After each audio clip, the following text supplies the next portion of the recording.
Ushbu loyiha Xalq banki Mirzacho'l filiali hamkorligida Jizzax viloyati Mirzacho'l tumani Ipak yo'li MFI hududida 228-konturda amalga oshirilmoqda. Bu yerda qovun ekilgan. Maydon hajmi 10 gektar. Uzunligi 420 metr, bo'yiga esa 200 metrni tashkil etadi. Bu yerdagi ekinlar zamonaviy usullar bilan parvarishlanmoqda. Hozirda ekinlar unib chiqqan, tugilgan holatda.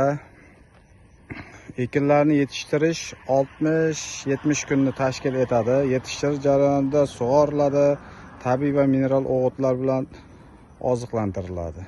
Ushbu loyihaga 20 ta dehqon xo'jaliklari biriktirilgan. Har bir dehqon xo'jaliklari o'rtacha 50 sotikdan yer maydoniga to'g'ri keladi. Loyihani samarali amalga oshirish uchun lider tadbirkor Ipak yo'li iftixori MChJ ishlab chiqarish kooperativi biriktirilgan. Ushbu loyiha bo'yicha har bir gektardan 30-40 tonnagacha jami 60 tonna hosil olish rejalashtirilgan. Mazkur ekin yig'ishtirib olingandan so'ng ikkinchi ekinga ham yuqori daromadli ekin turini ekib, yer egalarining daromadlari yanada oshirib boriladi.